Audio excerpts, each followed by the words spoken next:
बिस्मिल्लाहिर्रहमानिर्रहीम। फ़स्ल बिदा के इसमें गैर मुतमक्किन हश्त किस्म अस्त। अव्वल मुज़मरात चूँ अना व नहनो। इससे पहले सबक में साहिब नुहमीर ने इसमें गैर मुतमक्किन और इसमें मुतमक्किन की तारीफ़ की थी। तो वहाँ पर बताया था कि इसमें गैर मुतमक्किन वो इस्म कहलाता है जिसको मबनी असल के साथ मुशाबहत हो। तो वो अस्मा जिनको मबनी असल के साथ मुशाबहत है उन अस्मा को अस्माए गैर मुतमक्किना कहा जाता है, या ये कह लो वो इस्म जिसको मबनी असल के साथ मुशाबहत होती है उस इस्म को इसमें गैर मुतमक्किन कहते हैं। ये कितने किस्म के अक़साम होते हैं, आज इस फसल में साहिब किताब वो अक़साम बयान कर रहे हैं कि अस्माए गैर मुतमक्किना कुल 8 किस्म के होते हैं। यानी अगर उनको हम तकसीम करना चाहें तो 8 किस्मों पर हो जाएंगे वो, जिसमें सबसे पहली किस्म तो मुज़मरात हैं। ये मुज़मरात क्या है? ये मुज़मरात ये ज़मीर को समझिए, ज़मीर है, या ये कहो कि मुज़मरतुन की जमा है मुज़मरात, जिसको पोशीदा कर दिया गया हो, ये इसका लुग़वी माना है। बल्कि ये समझिए कि इसमें ज़मीर अस्माए ज़माइर जो हैं वो सब के सब पहली किस्म है इस अस्माए गैर मुतमक्किना की। ज़मीर किसे कहते हैं? तो सबसे पहले तो ज़मीर को देखिए, उसकी तारीफ़ समझिए। ज़मीर हर वो इस्म है जिसकी वज़ा मुतकल्लिम या मुखातब या ऐसे गायब के लिए हो जिसका ज़िक्र हकीकतन या हुक्मन पहले हो चुका हो, तो ऐसे इस्म को ज़मीर कहते हैं। या दूसरे लफ्ज़ों में ये कहिए कि इसमें ज़मीर वो इस्म कहलाता है जिसको मुतकल्लिम की जगह पर इस्तेमाल किया जाए या गायब की जगह पर इस्तेमाल किया जाए या हाजिर की जगह पर इस्तेमाल किया जाए, लेकिन ऐसे गायब की जगह इस्तेमाल किया जाए कि जिसका ज़िक्र हकीकतन या हुक्मन पहले हो चुका हो। हकीकतन हुक्म ज़िक्र हो चुका हो, जैसे हमने कहा ज़ैदुन ज़रबा, तो ज़ैदुन ज़रबा में जो ज़रबा में हुआ ज़मीर है जो ज़ैद की जानिब राजे है, ज़ैद की तरफ लौट रही है। ये ज़मीर ऐसी है कि जो गायब की जगह मुस्तामल हुई, यानी ज़ैद ज़रबा का फ़ाइल चूँकि ज़ैद ही है, लेकिन इस मिसाल में ज़ैद चूँकि मुक़द्दम हो गया और फ़ाइल वो होता है जो फ़ेल के बाद हो। फ़ेल को फ़ाइल पर मुक़द्दम किया जाता है, ना कि फ़ाइल को फ़ेल पर। तो यहाँ पर ज़ैद मुक़द्दम हो गया, इसलिए बराह रास्त ज़ैद को फ़ाइल नहीं बना सकते, लेकिन ज़रबा में एक हुआ ज़मीर है जो मुस्ततिर है, वो ज़ैद की जानिब लौट रही है। और ज़ैद का जिक्र देखिए हकीकतन यहाँ पर हुआ है। हकीकतन होने का मतलब बाकायदा उसे पढ़ा जा रहा है, जिक्र किया जा रहा है। तो कहा जाएगा कि यहाँ पर ज़मीर जिसकी जानिब लौट रही है, वो जिसकी तरफ ज़मीर लौटे उसी को मरजा कहते हैं। तो कहा जाएगा कि यहाँ पर मरजा हकीकतन है। और कभी कभी मरजा हुक्मन होता है, हकीकतन नहीं होता है, यानी पढ़ने में मरजा नहीं आता है लेकिन समझा जाता है। जैसे कि अल्लाह रब्बुल इज़्ज़त ने इरशाद फरमाया लिअबवैहि लिकुल्लि वाहिदिन मिनहुमा सुदुस। इसका माना है लिअबवैहि उसके वालिदैन के लिए, लिकुल्लि वाहिदिन मिनहुमा उन दोनों में से हर एक के लिए, यानी वालिदैन में से हर एक के लिए सुदुस है, छठा हिस्सा है। अब यहाँ पर लिअबवैहि में जो हा ज़मीर है ना, ये ज़मीर ऐसी है कि जिसका मर्जा यहाँ पर मज़कूर नहीं है, लफ्ज़ों में नहीं है। क्यों लफ्ज़ों में क्यों नहीं है, लेकिन वो समझा जाता है। वो कैसे? इसलिए कि यहाँ पर वरासत का ये बयान है। तो यहाँ पर तक़सीम वरासत के बारे में बताया जा रहा है कि यहाँ पर उसके वालिदैन के लिए। अब किसके वालिदैन के लिए? जाहिर बात है वरासत तो उसी की होती है ना जो मर गया हो, इसलिए यहाँ पर ज़मीर का मर्जा मय्यत है, लेकिन उसका जिक्र यहाँ पर अगरचे नहीं है, लेकिन समझा तो जा रहा है। तो अब ले अबवह में हा की ज़मीर का मर्जा मय्यत है और मय्यत लफ्ज़ों में मज़कूर नहीं है, तो यहाँ पर यह कहा जाए कि यहाँ पर ज़मीर का मर्जा ये हुक्मन है, हकीकतन नहीं है। तो हमने ज़मीर की तारीफ़ भी समझ ली और हमने ये भी समझा कि ज़मीर गायब में मर्जा का होना ज़रूरी है, मर्जा चाहे हकीकतन हो या हुक्मन हो। वैसे ही हमने ज़मीर की जब तारीफ़ की थी तो हमने कहा था कि ज़मीर वो इसम है जो मुतकल्लिम, हाजिर या गायब के लिए इस्तेमाल हो या गायब के लिए लाई जाए, जिसका ज़िक्र हो। तो अब इससे एक बात ये भी समझ में आ गई कि ज़मीर तीन तरह की होगी, एक मुतकल्लिम की ज़मीर, एक हाजिर की ज़मीर और एक गायब की ज़मीर।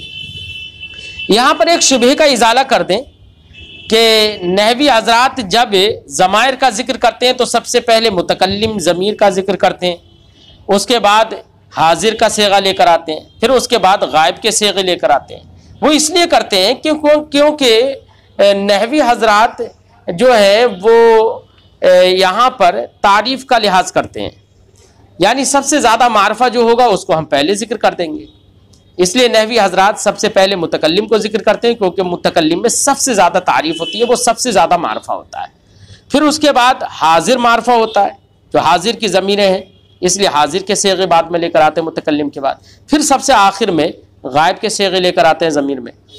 तो चूँकि सबसे ज़्यादा मारफा जो होती है मुतकल्लिम होती है, इसलिए नहवी हजरात मुतकल्लिम को सबसे पहले जिक्र करते हैं, फिर गायब, फिर हाजिर को जिक्र करते हैं, फिर गायब को जिक्र करते हैं। इसके बरखिलाफ सरफ़ी हजरात सबसे पहले गायब के सेगों को जिक्र करते हैं, फिर हाजिर के सेगों को जिक्र करते हैं, फिर मुतकल्लिम के सेगों को जिक्र करते हैं। जैसे कि आपने इल्म सर्फ में गर्दानें पढ़ी होंगी तो सबसे पहले ज़राबा, ज़राबा, ज़रबू, फिर मुन्नस के सेगे ज़राबत, ज़राबता, ज़रबना, फिर हाजिर के सेगे आते हैं गायब के बाद ज़रबता, ज़रबतुमा, ज़रबतुम, फिर उसी के मुन्नस के सेगे हाजिर मुन्नस के सेगे ज़रबती, ज़रबतुमा, ज़रबतुन्ना, फिर उसके आखिर में मुतकल्लिम के सेगे आते हैं ज़रबतो, ज़रबना।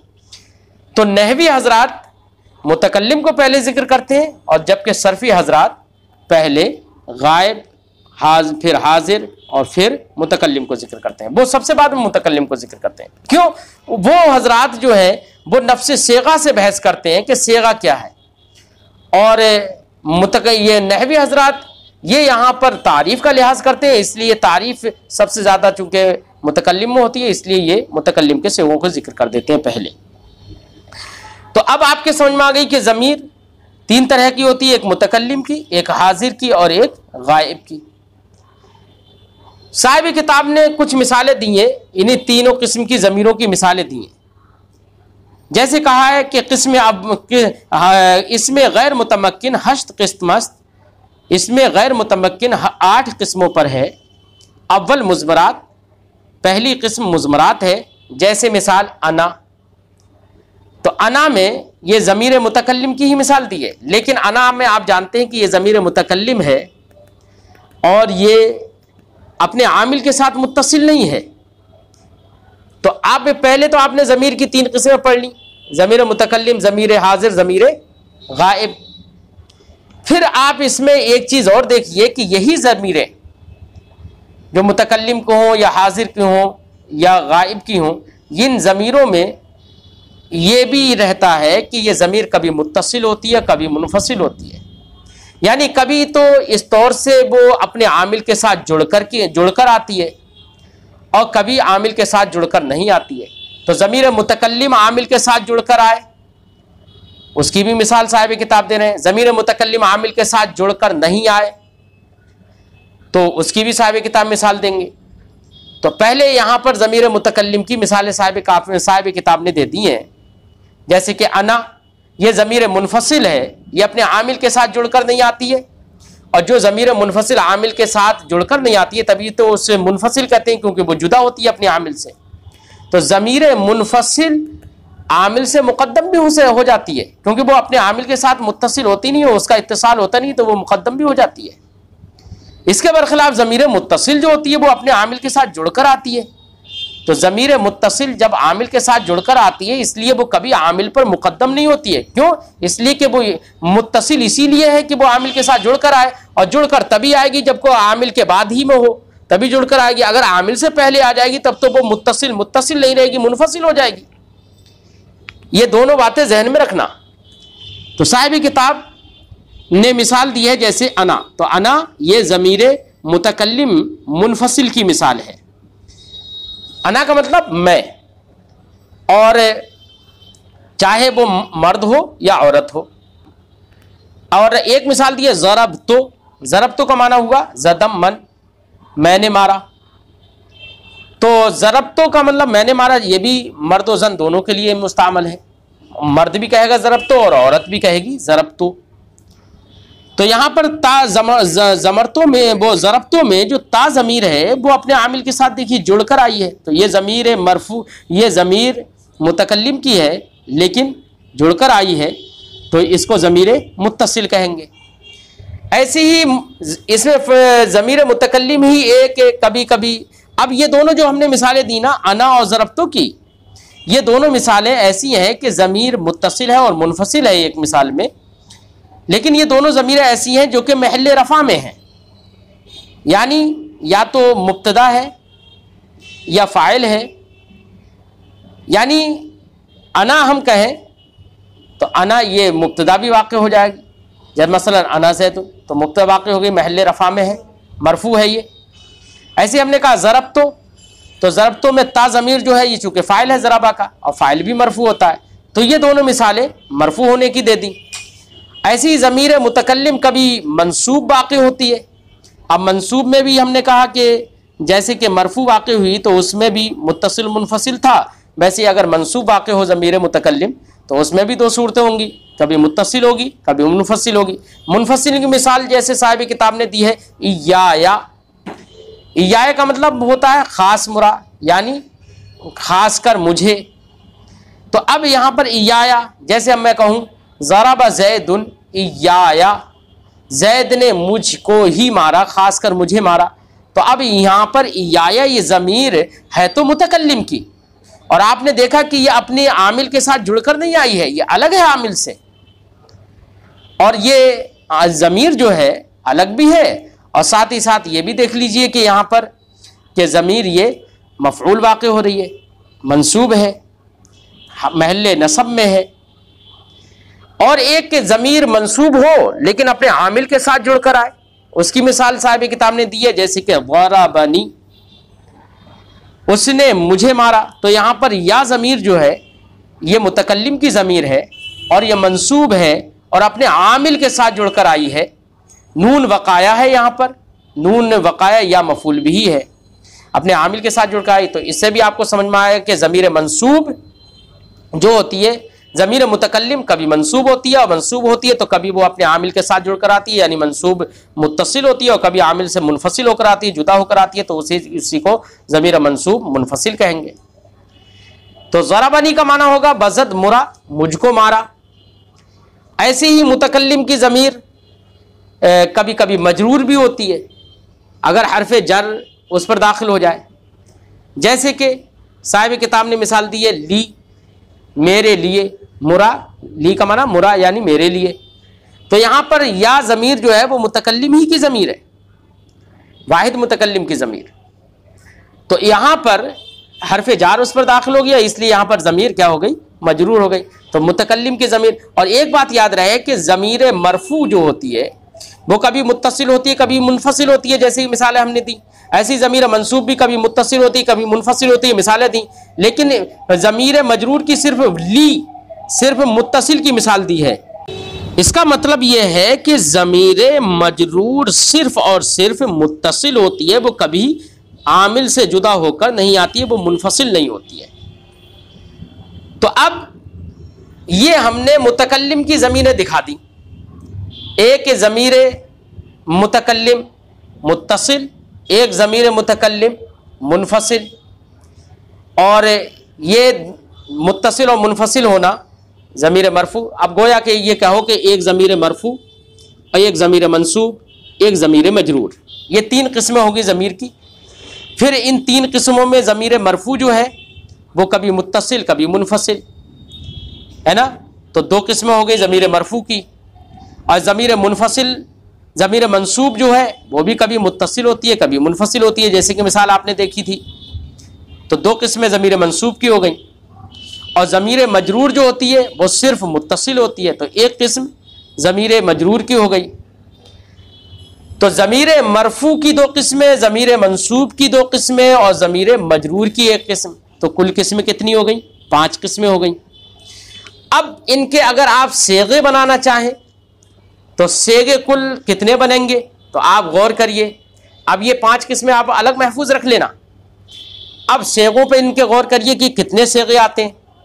तो आप मुतकल्लिम में देखिए, मुतकल्लिम में वाहिद मुतकल्लिम का सेगा होता है। अभी फिर चाहे मुतकल्लिम का सेगा हो, चाहे हाजिर का सेगा हो, चाहे गायब का सेगा हो, हर एक में मुअन्नस मुज़क्कर का भी एतबार कर लेना आप। तो पहले वाहिद मुतकल्लिम का सेगा, फिर तस्निया मुतकल्लिम का सेगा, फिर जमा मुतकल्लिम का सेगा। तो मुतकल्लिम में 3 सेगे हो गए। अब इन तीनों सेगों को मुज़क्कर और मुअन्नस में बांट दो, यानी 3 सेगे मुज़क्कर के और 3 सेगे मुअन्नस के। तो कुल सेगे मुतकल्लिम के 6 सेगे हो गए। ऐसे ही हाजिर में आप आ जाइए। हाजिर में वाहिद मुज़क्कर हाजिर का सेगा, तस्निया मुज़क्कर हाजिर का सेगा और जमा मुज़क्कर हाजिर का सेगा, 3 सेगे हो गए। बिल्कुल इसी तरीके से मुअन्नस के 3 सेगे होंगे। वाहिद मुअन्नस हाजिर का सेगा है और वाहिद तस्निया मुअन्नस का सेगा, तस्निया मुअन्नस हाजिर का सेगा और जमा मुअन्नस हाजिर का सेगा। तो 6 सेगे हाजिर के हो गए। अब गायब में आ जाइए। गायब में भी वाहिद मुज़क्कर गायब, तस्निया मुज़क्कर गायब और जमा मुज़क्कर गायब। ऐसे ही मुअन्नस के भी 3 सेगे, वाहिद मुअन्नस गायब, तस्निया मुअन्नस गायब और जमा मुअन्नस गायब। तो 6 सेगे गायब के हो गए। अब 6 सेगे मुतकल्लिम के, 6 हाजिर के, 6 गायब के, कितने हो गए टोटल सेगे? सारे सेगे हो गए 6 तियां 18 सेगे हो गए। जब 18 सेगे हो गए, लेकिन यहां पर हम ये बात जिक्र कर दें, इन 18 सेगों में जो मुतकल्लिम के सेगे हैं उसमें वाहिद मुतकल्लिम का सेगा, तो उसमें मुज़क्कर और मुअन्नस अलग अलग नहीं होते हैं, बल्कि वाहिद मुतकल्लिम चाहे मुज़क्कर हो चाहे मुअन्नस हो उसके लिए अना का ही इस्तेमाल होगा, यानी ज़मीर मुतकल्लिम ही का इस्तेमाल होगा, चाहे वो मुत्तसिल हो या मुनफसिल हो। एक ही ज़मीर मुज़क्कर मुअन्नस दोनों के लिए काफ़ी हो जाती है। तो अब यहाँ पर एक सेगा कम हुआ ये। ऐसे तस्निया के सेगे जो होते हैं मुतकल्लिम में, तस्निया के सेगे भी अलग से नहीं आते हैं। तो मुज़क्कर के तस्निया मुतकल्लिम, मुतकल्लिम मुज़क्कर सेगा, ऐसे ही मुतकल्लिम मुअन्नस का सेगा तस्निया में। तो 2 सेगे ये कम हो गए, तो 3 सेगे कम हो गए। ऐसे ही जमा में भी आप गौर करिए कि जमा में जमा मुतकल्लिम जो है उसका सेगा जो है मुअन्नस के लिए भी इस्तेमाल होता है, मुज़क्कर के लिए भी इस्तेमाल होता है। तो इस तरीके से ये कुल 4 सेगे हो गए कि जो 4 सेगे मतलब मुज़क्कर और मुअन्नस दोनों के लिए होते हैं, सब के लिए होते हैं। तो मुतकल्लिम की कुल 6 सूरतें थीं, 6 सेगे थे। 6 सेगों में 4 सेगे लाने की ज़रूरत नहीं है, क्योंकि उनका इश्तराक है, मुज़क्कर और मुअन्नस दोनों के लिए बोले जाते हैं। तस्निया के सेगे आते ही नहीं हैं, बल्कि जमा का सेगा जो है वही तस्निया के लिए मुस्तामल होता है। तो तस्निया के दोनों सेगे ख़त्म कर दीजिए। और मुज़क्कर के और मुअन्नस के अलग अलग आते नहीं हैं मुतकल्लिम में, इसलिए सब सेगे ख़त्म कर दीजिए। सिर्फ कितना रहेगा? वाहिद मुतकल्लिम और जमा मुतकल्लिम 2 ही सेगे रह जाएंगे। वैसे अक़लन हमने कितने बताए थे? 6 सेगे। अब 6 में से 2 ही रह गए, तो 4 कम कर दीजिए। तो कुल सेगे हो रहे थे 18, अब 18 में से 4 कम कर दीजिए, तो कितने कुल बचेंगे? 14 सेगे बचेंगे। अब ये कुल सेगे हुए ज़मीरों के 14, और ज़मीरें कुल हुई थी हमने बताया था 5 ज़मीरें हुई थी, अभी हमने बताया था। उन 5 को हमने कहा भी था कि आप अलग महफूज रख दीजिए, अलग लिख कर रख लीजिए उन्हें। अब 5 को 14 में ज़र्ब दीजिए, गुणा करिए, तो हो जाएगा 14 पंजे 70। तो कुल ज़मीरें कितनी हो जाएंगी अपने सेगों के साथ मिलकर? ज़मीरों के कुल सेगे कितने हो जाएंगे? 70 सेगे हो जाएंगे। इसीलिए साहिब किताब फरमाते वई हफ्ताद ज़मीर अस्त। ये 5 किस्में जो हमने ज़मीर की जिक्र की हैं, अगर इनके सेगों का एतबार कर लिया जाए तो इस तरीके से ये ज़मीरें कुल 70 ज़मीरें हो गई। 70 कौन सी? 14। भाई सेगे तो सबके 14 आएंगे ना। तो अब मरफू मुत्तसिल के 14 सेगे, मरफू मुनफसिल के 14 सेगे, मंसूब मुत्तसिल के 14 सेगे, मंसूब मुनफसिल के 14 सेगे, है ना। फिर मजरूर मुत्तसिल, वो तो सिर्फ मुनफसिल आती नहीं है, तो मंसूब मजरूर मुत्तसिल के 14 सेगे। तो पांच किस्म की ज़मीरों के 14 सेगे हुए, तो 14 पंजे 70, तो कुल 70 सेगे आ जाएंगे ना। तो कुल 70 ज़मीरें हो गई। इसीलिए साहिब किताब फरमाते ई हफ्ताद ज़मीरस्त, ये 70 ज़मीरें हैं। चहारदा 14 ज़मीरें मरफू मुत्तसिल की हैं। मरफू यानी महल्ले रफा में होगा वो, और अपने आमिल के साथ मुत्तसिल होगा, मसलन फाइल हो। जैसे उसके 14 सेगे बता रहे हैं, जैसे कि ज़रबतु, ज़रबना, ज़रबता, ज़रबतुमा, ज़रबतुम, ज़रबते, ज़रबतुमा, ज़रबतुन्ना, ज़रबा, ज़रबा, ज़रबु, ज़रबत, ज़रबता, ज़रबना। तो कुल 14 सेगे हो गए ना। तो ये मरफू मुत्तसिल के 14 सेगे हुए। अब इनमें सब में जो ज़मीर है, ज़रबतों में ता ज़मीर मुतकल्लिम है, वो फ़ेल ता ज़मीर मुतकल्लिम है, वो मुज़क्कर मुअन्नस दोनों के लिए मुस्तामल होती है। अब यहाँ पर वो अपने आमिल के साथ जुड़ी हुई है। देखिए ज़रबना में जो है वो ना ज़मीर है मुतकल्लिम की, वो अपने आमिल के साथ जुड़ी हुई है। ऐसी ज़रबत में ता ज़मीर है, ज़रबतुमा में तो ता ज़मीर है, और यहाँ पर अलिफ जो है वो अलामत तस्निया है। ज़रबतुम में ता ज़मीर है और मीम अलामत जमा है। ज़रबती में ता ज़मीर है और ज़रबतुमा, ऐसे ही सब में देख लीजिए, सब अपने अपने आमिल के साथ जुड़ी हुई है ना यहाँ पर। तो 14 ज़मीर मरफू मुत्तसिल हो गई ये, और व चहारदा मरफू मुनफसिल, और 14 ज़मीरें मरफू मुनफसिल होती हैं, जो अपने आमिल के साथ जुड़कर नहीं आती हैं, अलग आती हैं। और ज़मीर मुनफसिल के बारे में मैंने बताया कि वो अपने आमिल से मुक़द्दम भी हो जाती हैं, क्योंकि वो जुड़ी हुई होती ही नहीं है, वो तो मुनफसिल है, वो तो कहीं पर भी आ जाएंगी। जैसे कि वो 14 ज़मीर मुनफसिल मरफू मुनफसिल, जैसे अना, नहनु, अंता, अंतुमा, अंतुम, अंती, अंतुमा, अंतुन्ना, हुआ, हुमा, हुम, हिया, हुमा, हुन्ना। ये ज़मीर मरफू मुनफसिल हैं।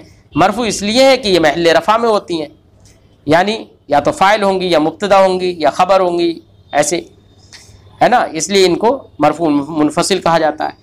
व चहारदा मंसूब मुत्तसिल, और 14 सेगे, अब 14 ज़मीरें मंसूब मुत्तसिल की होती हैं, यानी मंसूब होगा यानी महल नसब में होगा और अपने आमिल के साथ जुड़ा हुआ होगा, इसलिए उसको मुत्तसिल कहेंगे।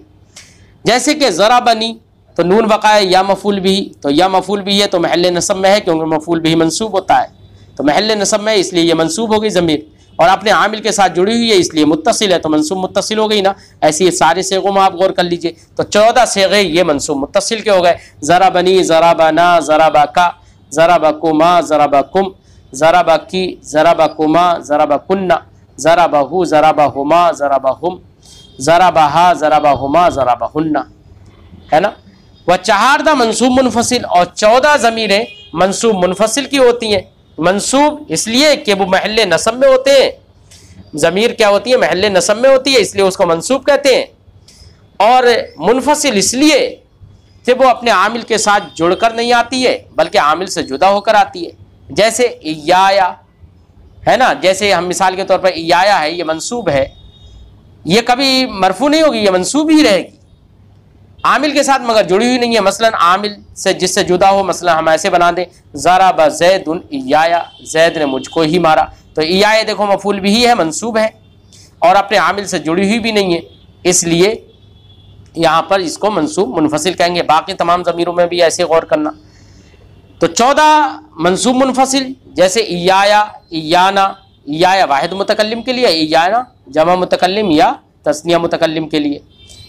जो जमा मुतकल्लिम में होता है ना सेगा, उसको मुतकल्लिम माल गैर कहते हैं, और माल गैर कहना चाहिए, ताकि मुतकल्लिम माल गैर बोला जाए तो उसमें सिर्फ जमा नहीं बल्कि तस्निया भी शामिल हो जाएगा फिर, इसलिए वाहिद मुतकल्लिम और मुतकल्लिम माल गैर यही बोलना चाहिए, बेहतर यही है। क्योंकि जमा मुतकल्लिम आप अगर बोलेंगे तो ऐसी सूरत में ये शुबा होगा कि उसमें तस्निया दाखिल नहीं है, हालांकि तस्निया भी उसी में दाखिल होता है, इसलिए जमा मुतकल्लिम ना बोलकर आप मुतकल्लिम माल गैर बोला करें।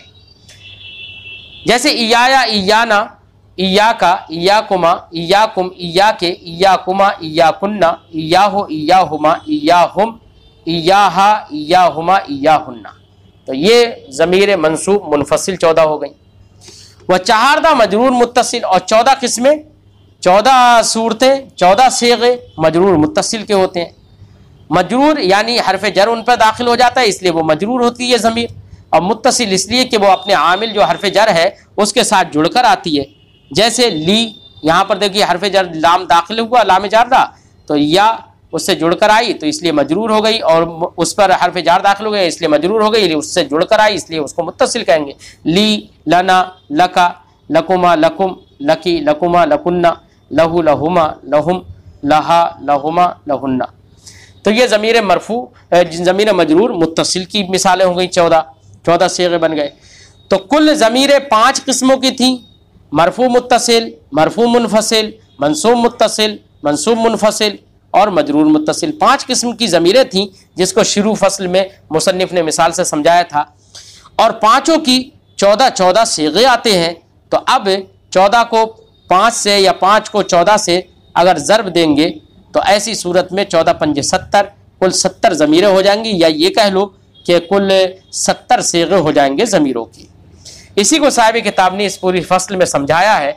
मुझे उम्मीद है आपके बात समझ में आ गई होगी। अस्सलामु अलैकुम व रहमतुल्लाहि तआला व बरकातहू।